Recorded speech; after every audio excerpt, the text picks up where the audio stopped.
Hukum kurban 1 ekor kambing untuk sekeluarga. Seekor kambing cukup untuk kurban 1 keluarga, pahalanya mencangkup seluruh anggota keluarga meskipun jumlahnya banyak, baik yang masih hidup maupun yang sudah meninggal.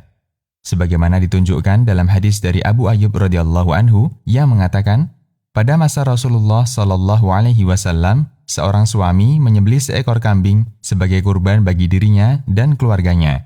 Hadis riwayat Tirmidzi. Oleh karena itu, tidak selayaknya seseorang mengkhususkan kurban untuk salah satu anggota keluarganya tertentu. Misalnya, kurban tahun ini untuk bapaknya, tahun depan untuk ibunya, tahun berikutnya untuk anak pertama, dan seterusnya. Sesungguhnya, karunia dan kemurahan Allah sangat luas, maka tidak perlu dibatasi. Bahkan Nabi Shallallahu alaihi wasallam berkurban untuk dirinya dan seluruh umatnya. Suatu ketika Rasulullah hendak menyembelih kambing kurban. Sebelum menyembelih, Rasulullah mengatakan, "Ya Allah, ini kurban dariku dan dari umatku yang tidak berkurban." Hadis riwayat Abu Daud, Al-Hakim, dan disahihkan Al-Albani. Berdasarkan hadis ini, Syekh Ali bin Hasan Al-Halabi mengatakan, kaum muslimin yang tidak mampu berkurban mendapatkan pahala sebagaimana orang berkurban dari umat Nabi Shallallahu alaihi wasallam. Ahkamul Aidain. Adapun yang dimaksud, kambing hanya boleh untuk 1 orang, sapi untuk 7 orang, dan onta 10 orang adalah biaya pengadaannya. Biaya pengadaan kambing hanya boleh dari 1 orang. Biaya pengadaan sapi hanya boleh dari maksimal 7 orang, dan kurban unta hanya boleh dari maksimal 10 orang. Allahu a'lam. Batasan anggota keluarga yang tercakup dalam pahala berkurban.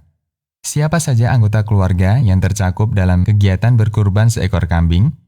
Ulama berselisih pendapat tentang batasan anggota keluarga yang mencukupi 1 hewan kurban. Pertama, masih dianggap anggota keluarga jika terpenuhi 3 hal.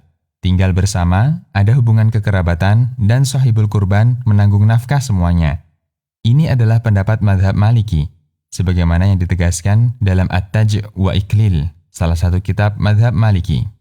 Kedua, semua orang yang berhak mendapatkan nafkah sahibul kurban. Ini adalah pendapat ulama mutaakhir atau kontemporer di madhab Syafi'i. Ketiga, semua orang yang tinggal serumah dengan sahibul kurban, meskipun bukan kerabatnya. Ini pendapat beberapa ulama Syafi'iyah seperti Asy-Syarbini, Ar-Ramli, dan At-Tablawi.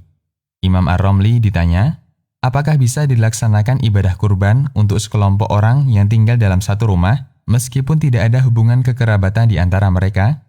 Ia menjawab, ya, bisa dilaksanakan. Fatwa Ar-Ramli. Sementara Al-Haytami mengomentari fatwa Ar-Ramli dengan mengatakan, mungkin maksudnya adalah kerabatnya, baik laki-laki maupun perempuan. Bisa juga yang dimaksud dengan Ahlul Bait atau keluarga di sini adalah semua orang yang mendapatkan nafkah dari 1 orang, meskipun ada orang yang aslinya tidak wajib dinafkahi. Sementara perkataan sahabat Abu Ayyub, seorang suami menyembelih seekor kambing sebagai kurban bagi dirinya dan keluarganya, memungkinkan untuk dipahami dengan 2 makna tersebut. Bisa juga dipahami sebagaimana dzahir hadis, yaitu setiap orang yang tinggal dalam satu rumah, interaksi mereka jadi satu, meskipun tidak ada hubungan kekerabatan. Ini merupakan pendapat sebagian ulama, akan tetapi terlalu jauh dari kebenaran. Tuhfatul Muhtaj.